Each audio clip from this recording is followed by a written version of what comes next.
Friends, मैं विकास स्वागत करता हूँ हमारे चैनल विकास एकेडमी में।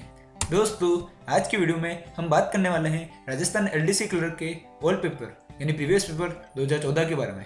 जी हाँ दोस्तों, काफ़ी टाइम से आप सभी के कमेंट्स आ रहे हैं कि आप मैथमेटिक्स के पेपर का सॉल्यूशन भी दो। तो दोस्तों, आज की वीडियो में मैं आपके सामने मैथमेटिक्स सेक्शन के एक एक क्वेश्चन का एक एक प्रश्न का आंसर देने वाला हूँ और इसके साथ साथ हर क्वेश्चन का सॉल्यूशन भी देने वाला हूँ पूरी डिटेल में। तो आज की वीडियो में हम बात करने वाले हैं लिपि ग्रेड 2 यानी एलडीसी के ओल्ड पेपर 2014 के मैथमेटिक्स सेक्शन के बारे में। और हाँ दोस्तों, आगे बढ़ने से पहले मेरी आपसे छोटी सी रिक्वेस्ट है, यदि आपने अभी तक हमारे चैनल को सब्सक्राइब नहीं किया हो तो प्लीज़ अभी कर लीजिए और साथ में ही पास में आ रहे बेल आइकन पर क्लिक करना ना भूलें ताकि आपको हमारी सारी वीडियोस के नोटिफिकेशंस रेगुलर मिलते रहेंगे। चलिए शुरू करते हैं। तो दोस्तों, सबसे फर्स्ट क्वेश्चन हो जाएगा, निम्नलिखित में से कौन सा कथन असत्य है। यहाँ पर 4 कथन दे रखे हैं। तो दोस्तों, इसका आंसर हो जाएगा ऑप्शन थर्ड, मीन्स जिन संख्याओं का बीजांक 2, 3, 5, 6 या 8 हो वह संख्या पूर्ण वर्ग होती है। यह कथन असत्य है। आइए देखते हैं इनका सॉल्यूशंस। तो जैसे कि फर्स्ट स्टेटमेंट दे रखा है, पूर्ण वर्ग संख्या का इकाई अंक 0, 1, 4, 5, 6 अथवा 9 होता है। यह कथन सत्य है। तो दोस्तों, आप यहाँ पर देख सकते हो कि जैसे कि 1 से 10 तक के नंबर के स्क्वायर निकाले हुए हैं। तो यहाँ पर इकाई संख्या 1 होती है, 4 होती है, 9 होती है, 6 होती है, 5 होती है और 0 होती है। इसके अलावा कोई भी नंबर नहीं होता है। तो ये स्टेटमेंट सही है। फिर दूसरा स्टेटमेंट दे रखा है, जिन संख्या के अंत में 1 या 3 या 5 शून्य हो वह संख्या पूर्ण वर्ग नहीं होती है। तो आप यहाँ पर देख सकते हो नंबर लिखा हुआ है कि अगर किसी संख्या के अंत में 5 जीरो होते हैं, 1 जीरो होता है, 7 जीरो होता है, 3 जीरो होता है तो वह संख्या पूर्ण वर्ग संख्या कभी नहीं होती है। 4 जीरो हो तो वह संख्या पूर्ण वर्ग संख्या हो सकती है। तो ये स्टेटमेंट भी सही है। इसके अलावा लास्ट वाला स्टेटमेंट देखा है, n अंकों वाली पूर्ण वर्ग संख्याओं के वर्गमूल में n/2 अंक अथवा n+1 डिवाइड बाई 2 अंक होते हैं। ये कथन भी एकदम सत्य है। और थर्ड कथन जो कि असत्य है, मीन्स जिन संख्याओं का बीजांक 2, 3, 5, 6 अथवा 8 होता है वह संख्या पूर्ण वर्ग होती है। ये कथन रॉन्ग है।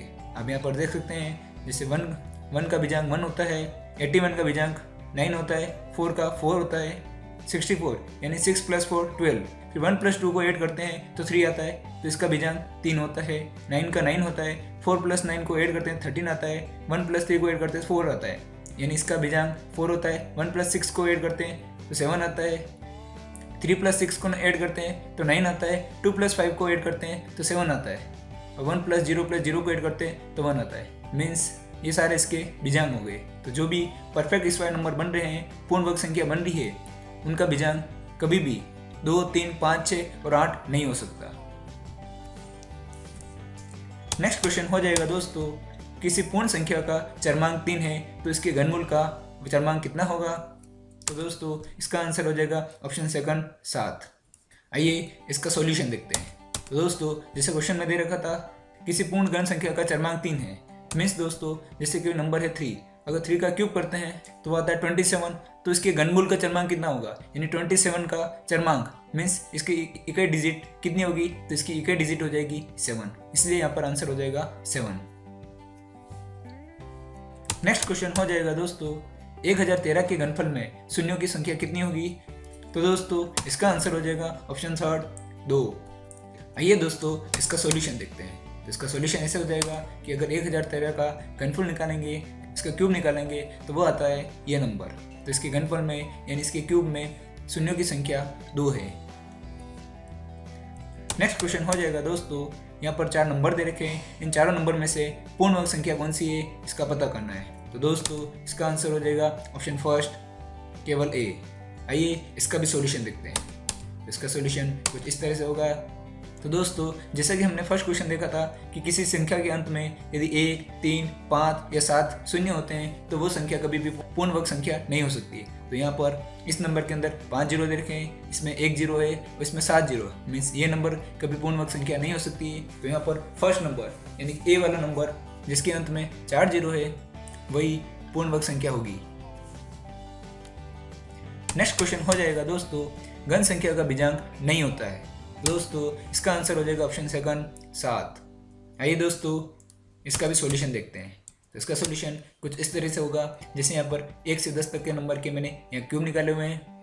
तो यदि हर नंबर का बीजांक निकाले तो कभी भी 7 नहीं हो सकता है।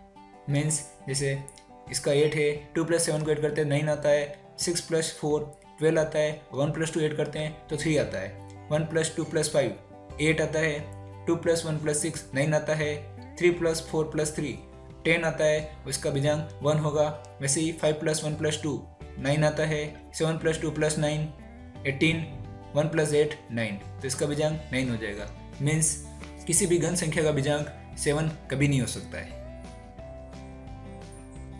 नेक्स्ट क्वेश्चन हो जाएगा दोस्तों, द्वंद्व योग विधि द्वारा 24,561 का वर्ग ज्ञात करते समय कितने अंक समूह बनते हैं? तो इसका आंसर हो जाएगा ऑप्शन फर्स्ट 9 समूह बनते हैं। आइए इसका भी सॉल्यूशन देखते हैं। तो इसका सॉल्यूशन कुछ इस तरह से हो जाएगा कि 24,561 का अगर स्क्वायर निकालते हैं द्वंद्व योग विधि द्वारा, तो सबसे पहले फर्स्ट नंबर का द्वंद्व निकालेंगे, उसके बाद 24, उसके बाद नेक्स्ट 2 नंबर का द्वंद्व निकालेंगे, फिर 3 नंबर का द्वंद्व निकालेंगे, फिर 4, फिर 5। सारे नंबर होने के बाद इसका जो ऑर्डर होगा वो रिवर्स हो जाएगा। मीन्स दोस्तों 2 4 5 6 1 के बाद में जो नेक्स्ट द्वंद्व निकलेगा वो हो जाएगा 4 5 6 1, नेक्स्ट हो जाएगा 5 6 1, नेक्स्ट हो जाएगा 6 1 और लास्ट हो जाएगा 1। मीन्स इसमें टोटल 9 पेयर्स बन रहे, 9 समूह बन रहे, इसलिए इसका आंसर हो जाएगा ऑप्शन फर्स्ट 9। और इसका अगर द्वंद्व योग विधि द्वारा वर्ग निकले तो इसका मेथड कुछ इस तरह से होगा और इसका ये आंसर होगा, आप देख सकते हो। नेक्स्ट क्वेश्चन हो जाएगा दोस्तों, अचर बहुपद की घात कितनी होती है? तो दोस्तों अचर बहुपद यानी कांस्टेंट पॉलिनोमियल की घात हमेशा 0 होती है, ऑप्शन फोर्थ।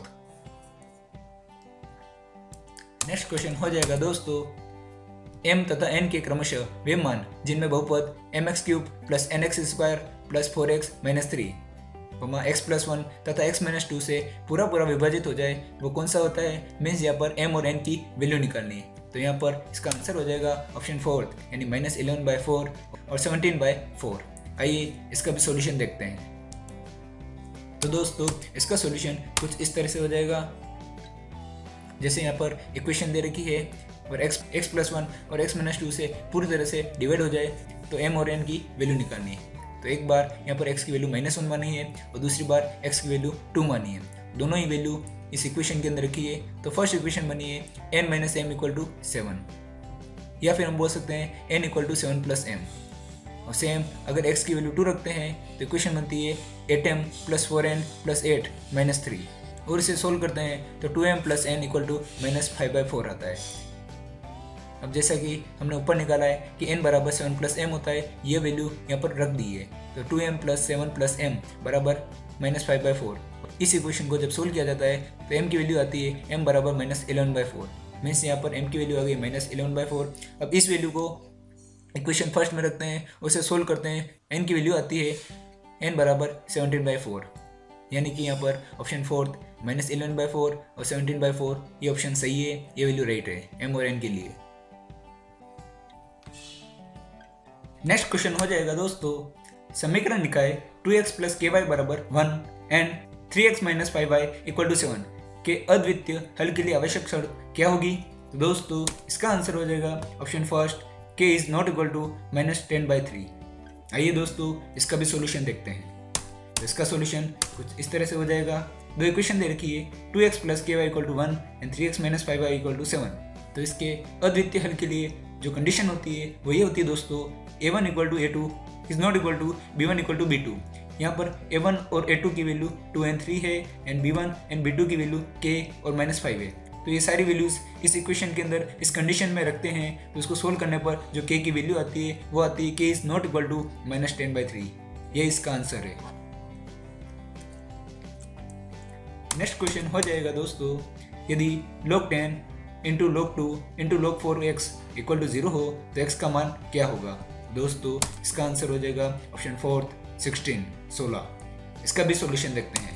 इसका सॉल्यूशन कुछ इस तरह से हो जाएगा, हमें कंडीशन दे रखी है ये, और यहाँ पर x की वैल्यू निकालनी है। तो लॉगरिथम की एक प्रॉपर्टी होती है, इसकी एक विशेषता होती है कि जब भी log m of x = n हो तो इसकी जो वैल्यू होती है वो होती है m⁴n = x। तो यहाँ पर इस प्रॉपर्टी को, इस विशेषता को यूज़ करते हैं। तो जब इसको यहाँ पर यूज़ किया m⁴n मीन्स इस इक्वेशन के अंदर m की वैल्यू 10 है और n की वैल्यू 0 है, तो 10⁴ = रिमेनिंग जो पोर्शन हो जाएगा वो x हो जाएगा, log 2 ऑफ log 4x। तो इसको सोल्व किया तो ये वैल्यू आई। वापस से सेम प्रोसेस रिपीट करना है, सेम प्रॉपर्टी यूज करनी है। तो इस बार m की वैल्यू 2 हो गई है और n की वैल्यू 1 होगी, यानी 2 की power 1 equal to log 4 of x। तो इसकी ये वैल्यू आई। और फाइनली लास्ट बार इस प्रॉपर्टी को यूज किया और इसको सोल्व करने पर x की वैल्यू 16 आई। नेक्स्ट क्वेश्चन हो जाएगा दोस्तों, जब इस समीकरण को सोल्व किया जाता है तो x की वैल्यू क्या आती है? तो दोस्तों इसका आंसर हो जाएगा ऑप्शन सेकंड 5। आइए इसका भी सॉल्यूशन देखते हैं। तो इसका सॉल्यूशन कुछ इस तरह से हो जाएगा। ये इक्वेशन दे रखी है, इसको सिंप्लीफाइड फॉर्म में सोल्व करते हैं। इसको सोल्व करने पर फाइनली x की वैल्यू आती है 5। नेक्स्ट क्वेश्चन हो जाएगा दोस्तों, एक कक्षा में लड़के और लड़कियों का अनुपात 5:3 है। निम्नलिखित में से विद्यार्थियों की वह संख्या जो कक्षा में नहीं हो सकती वो क्या होगा? दोस्तों इसका आंसर हो जाएगा ऑप्शन सेकंड 36। मीन्स 32, 40 और 56 तो हो सकते हैं, लेकिन 36 स्टूडेंट एक क्लास में नहीं हो सकते हैं अगर लड़के और लड़कियों का अनुपात 5:3 है। इसका भी सॉल्यूशन देखते हैं। तो इसका सॉल्यूशन कुछ इस तरह से हो जाएगा। ये बॉयज़ और गर्ल्स का जो रेशियो दे रखा है वो 5:3 दे रखा है। मीन्स इस रेशियो के हिसाब से टोटल स्टूडेंट 8 हुए। अब फर्स्ट कंडीशन दे रखी है कि अगर टोटल स्टूडेंट 32 होते हैं तो बॉयज़ और गर्ल्स क्या होंगे? तो जो 32 रखते हैं तो बॉयज़ आते हैं 20 और गर्ल्स आते हैं 12। जब थर्ड कंडीशन रखते हैं 40 तो बॉयज़ आते हैं 25 एंड गर्ल्स आते हैं 15। जब लास्ट कंडीशन रखते हैं 56 तो बॉयज़ आते हैं 35 एंड गर्ल्स आती है 21। लेकिन जब सेकंड कंडीशन यानी 36 रखा जाता है तो बॉयज़ की वैल्यू पॉइंट में आ रही है। मीन्स ये परफेक्टली डिवाइड नहीं हो रहा है, परफेक्ट आंसर नहीं आ रहा है। इसलिए 36 यानी 36 विद्यार्थियों की संख्या क्लास में नहीं हो सकती है, इसके अलावा बाकी सारी हो सकती है। तो ये इसका आंसर है। नेक्स्ट क्वेश्चन हो जाएगा दोस्तों, घर से 4 किलोमीटर प्रति घंटा की चाल से चलकर जाने पर एक व्यक्ति अपने कार्यालय 5 मिनट देरी से पहुंचता है। यदि वह 5 किलोमीटर प्रति घंटा की चाल से कार्यालय जाए तो वह 4 मिनट जल्दी पहुंचता है। तो उसके घर से कार्यालय की दूरी क्या होगी, डिस्टेंस क्या होगी? तो इसका आंसर हो जाएगा ऑप्शन फर्स्ट 3 किलोमीटर। देखते हैं इस क्वेश्चन का भी सॉल्यूशन। तो हमने माना कि जो दूरी है, जो डिस्टेंस है वो x किलोमीटर है। तो फर्स्ट कंडीशन में जब वह घर से कार्यालय जाता है तो उसकी स्पीड थी 4 किलोमीटर प्रति घंटा और वो 5 मिनट देर पहुंचता है। सेकंड कंडीशन में जब वह 5 किलोमीटर प्रति घंटा की चाल से घर से कार्यालय जाता है तो 4 मिनट जल्दी पहुंचता है। यानी जो दोनों के टाइम का डिफरेंस हो जाएगा, दोनों का टाइम का अंतर हो जाएगा, वो हो जाएगा 5 + 4 = 9 मिनट्स। इसको आवर में यानी घंटे में कन्वर्ट किया तो 9/60 आवर। अब हम जानते हैं स्पीड इक्वल टू डिस्टेंस बटा टाइम। तो time equal to distance by speed. अब टाइम यानी दोनों चालों के टाइम का जो अंतर दे रखा है वो दे रखा है 9/60 और डिस्टेंस हमने माना x। स्पीड दे रखी है first time 4 kilometre per hour, second time जो स्पीड दे रखी है वो दे रखी है 5 किलोमीटर पर आवर। जब इस इक्वेशन को सोल्व किया जाता है तो फाइनली x की वैल्यू आती है 3 किलोमीटर, 3 किलोमीटर। नेक्स्ट क्वेश्चन हो जाएगा दोस्तों, यदि x + 1/x = 4 हो तो x² + 1/x² की वैल्यू उसका मान क्या होगा? तो इसका आंसर हो जाएगा ऑप्शन थर्ड 14। आइए इसका भी सॉल्यूशन देखते हैं। तो इसका सॉल्यूशन हो जाएगा दोस्तों कुछ इस तरह से।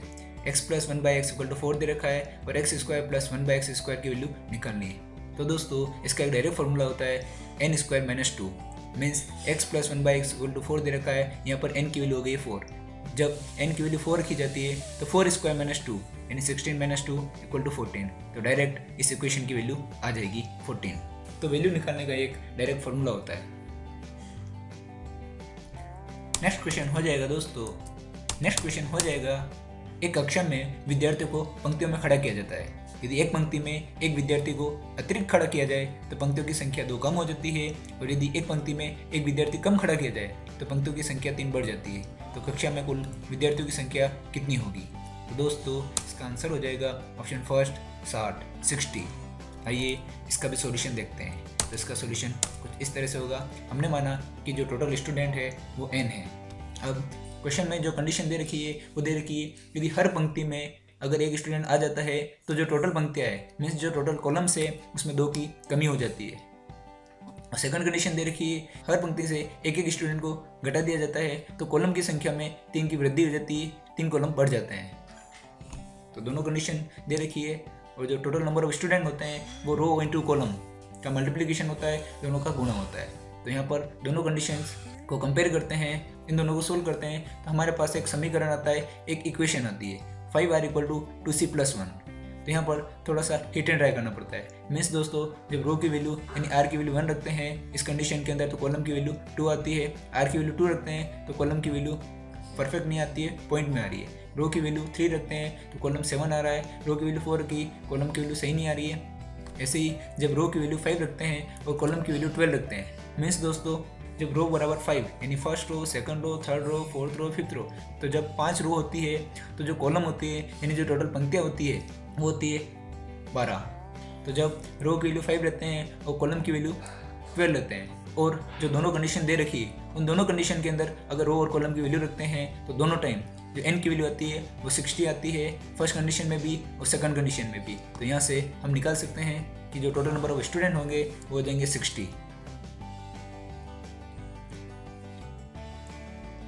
नेक्स्ट क्वेश्चन हो जाएगा दोस्तों, एक विद्यार्थी को एक परीक्षा में उत्तीर्ण होने के लिए 36% अंक प्राप्त करने थे। उसने 28% अंक प्राप्त किए तथा वह 6 अंकों से अनुत्तीर्ण हो गया। तो पूर्णांक कितने होंगे, टोटल नंबर्स या टोटल मार्क्स कितने होंगे? तो इसका आंसर हो जाएगा ऑप्शन थर्ड 75। आइए इसका भी सॉल्यूशन देखते हैं। तो इसका सॉल्यूशन कुछ इस तरह से हो जाएगा। हमने माना कि जो टोटल पूर्णांक है वो 100 है, 100 मार्क्स का है। पास होने के लिए जो मार्क्स लाने हैं वो है 36% यानी 36 नंबर, जबकि उसके अंक आए हैं 28 नंबर। मीन्स अगर 100 के हिसाब से देखा जाए तो वो 8 मार्क्स से फेल होता है, और जब क्वेश्चन के हिसाब से देखा जाए तो वो 6 मार्क्स से फेल होता है।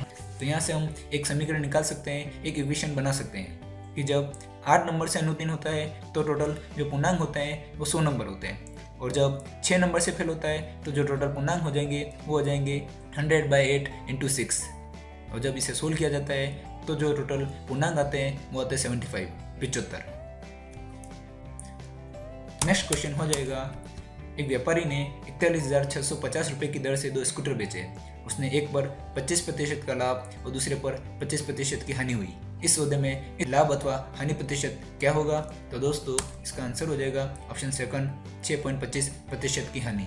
आइए इसका भी सॉल्यूशन देखते हैं। तो इसका सॉल्यूशन कुछ इस तरह से हो जाएगा। जब भी कोई पर्सन 2 सेम आइटम को बेचता है, एक पे उसे लाभ होता है और एक पे उसे हानि होती है, दोनों का जो परसेंटेज होता है वो सेम होता है, तो जो बेचने वाला पर्सन है उसे हमेशा लॉस ही होगा, हानि ही होगी। तो यहाँ पर हानि का जो परसेंटेज निकालने का डायरेक्ट फॉर्मूला होता है वो होता है लॉस बराबर R² / 100। मीन्स यहाँ पर रेट दे रखी है 25%, तो इसको सोल्व करेंगे तो फाइनल जो आंसर आएगा वो आ जाएगा लॉस बराबर 6.25%, यानी उसे 6.25% की हानि होगी। इसका आंसर हो जाएगा ऑप्शन सेकंड। नेक्स्ट क्वेश्चन हो जाएगा दोस्तों, रवि ने 200 गाय 5 माह तक और सलीम ने X गाय 4 माह तक किसी खेत में चराई। यदि रवि ने सलीम से दुगुना किराया दिया हो तो X का मान क्या होगा? तो यहाँ पर X का मान हो जाएगा ऑप्शन फर्स्ट 125। देखते हैं इसका भी सॉल्यूशन। तो इसका सॉल्यूशन कुछ इस तरह से हो जाएगा। 200 गाय 5 माह तक रवि ने और सलीम ने X गाय 4 माह तक किसी खेत में चराई। तो इस हिसाब से 200 × 5 = X × 4 हो जाता है। बट रवि ने सलीम से दुगुना किराया दिया है, तो यहाँ पर जो सलीम की इक्वेशन थी उसको 2 से मल्टीप्लाई कर दिया, और जब दोनों इक्वेशन को आपस में कंपेयर किया और उसको सोल्व किया तो x की वैल्यू आ गई 125। यही इसका आंसर है। नेक्स्ट क्वेश्चन हो जाएगा दोस्तों, 4,800 रुपये की राशि पर 5% वार्षिक साधारण ब्याज की दर से 2 से 1/2 वर्षों में ब्याज की राशि क्या होगी, इंटरेस्ट क्या होगा? तो इसका आंसर हो जाएगा ऑप्शन 4 600 रुपये। देखते हैं इसका भी सॉल्यूशन। तो इसका सॉल्यूशन कुछ इस तरह से हो जाएगा। हम जानते हैं कि जो साधारण ब्याज का फॉर्मूला होता है, सिंपल इंटरेस्ट का जो फॉर्मूला होता है, मूलधन × दर × समय बटा 100। तो इसको जब सोल्व किया जाता है तो फाइनल आंसर आता है 600 रुपये। नेक्स्ट क्वेश्चन हो जाएगा दोस्तों, 4,000 रुपये का 5% वार्षिक चक्रवृद्धि ब्याज की दर से मिश्र धन 4,410 रुपये है। तो समय क्या होगा, टाइम क्या होगा? तो टाइम हो जाएगा ऑप्शन सेकंड 2 वर्ष। इसका भी सॉल्यूशन देखते हैं। चक्रवृद्धि ब्याज की दर से मिश्र धन निकालने का फॉर्मूला होता है A = P × 1 + R/100 की पावर T। यहाँ पर मिश्र धन 4,410 रुपये दे रखा है, मूलधन 4,000 रुपये दे रखा है, रेट 5% दे रखी है, टाइम निकालना है। तो जब इन्हें सोल्व किया जाता है, आप सॉल्यूशन देख सकते हो, तो जो फाइनल आंसर आता है वो होता है t बराबर 2 ईयर्स, 2 साल। ये इसका आंसर है। नेक्स्ट क्वेश्चन हो जाएगा 8700 रुपये के बीजे की निम्न शर्तें हैं। नगद 15, 9/8, 6/16, n/20। तो 19वें दिन भुगतान करने पर भुगतान की राशि क्या होगी? तो दोस्तों इसका आंसर हो जाएगा ऑप्शन 4 8700 रुपये। क्वेश्चन के हिसाब से दे रखा है, यदि वो नगद भुगतान करता है तो उसे 15% का डिस्काउंट मिलता है, 8वें दिन तक भुगतान करता है तो 9% का डिस्काउंट मिलेगा, 16 दिन तक भुगतान करता है तो 6% का डिस्काउंट मिलेगा, और यदि 16 दिन के बाद में भुगतान करता है तो उसे कोई भी डिस्काउंट नहीं मिलेगा। मीन्स दोस्तों अगर वो 19वें दिन भुगतान करता है तो उसे वही राशि चुकानी पड़ेगी जो स्टार्टिंग में थी, यानी इसका आंसर हो जाएगा 8700 रुपये, ऑप्शन 4। नेक्स्ट क्वेश्चन हो जाएगा दोस्तों, निम्नलिखित में से पूरक कोण युग्म कौन सा है? तो दोस्तों पूरक कोण युग्म वह कोण होते हैं जिन कोणों का योग, जिन कोणों का सम 90 डिग्री होता है, 90 डिग्री होता है। तो दोस्तों यहाँ पर दिए गए 4 ऑप्शन में से ऑप्शन 3 यानी दोनों का अगर सम किया जाए तो ये 90 डिग्री आता है, तो ये कोण ही पूरक कोण युग्म होगा। नेक्स्ट क्वेश्चन हो जाएगा, एक अष्टभुज में कुल विकर्णों की संख्या कितनी होती है? तो दोस्तों अष्टभुज में जो टोटल विकर्ण होते हैं उनकी संख्या ऑप्शन 4 20 होती है, 20 होती है।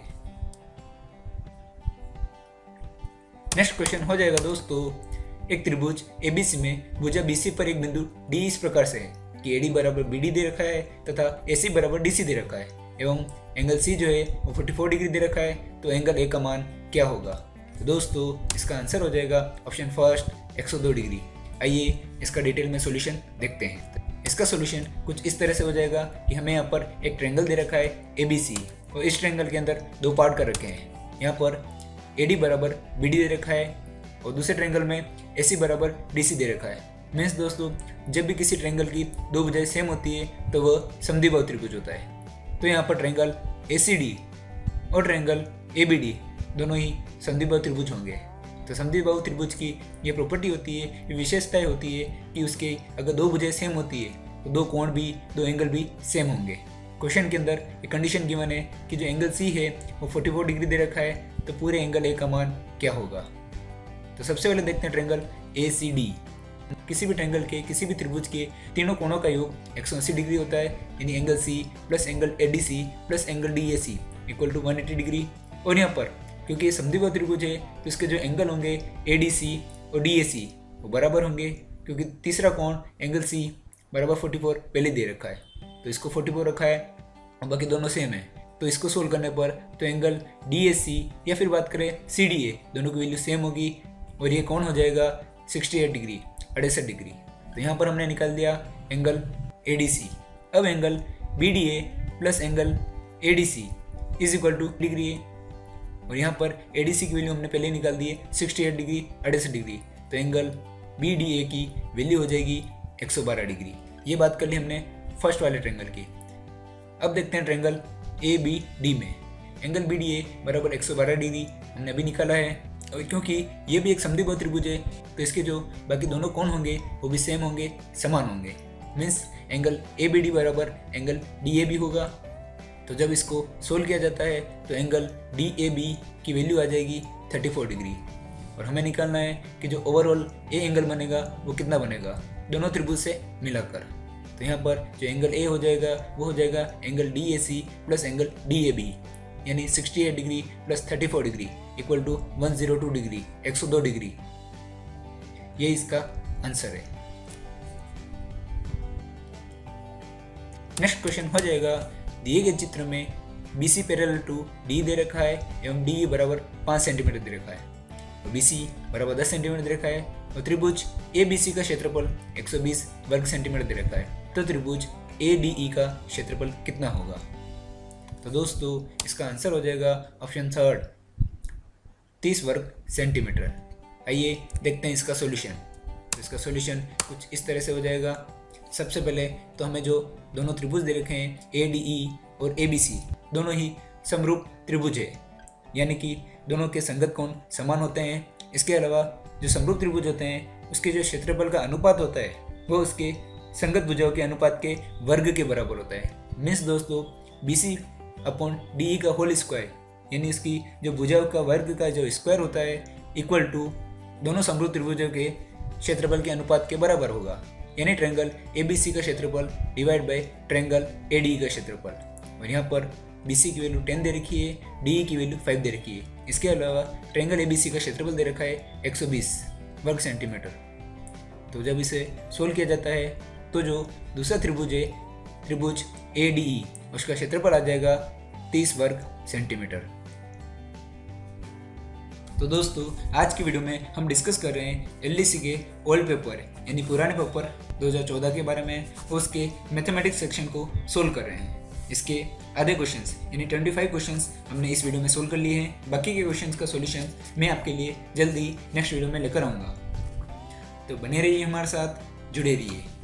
तो दोस्तों अगर आपको हमारा आज का वीडियो अच्छा लगा हो, उपयोगी लगा हो, तो प्लीज़ हमारी वीडियो को लाइक करें, शेयर करें, कमेंट करें।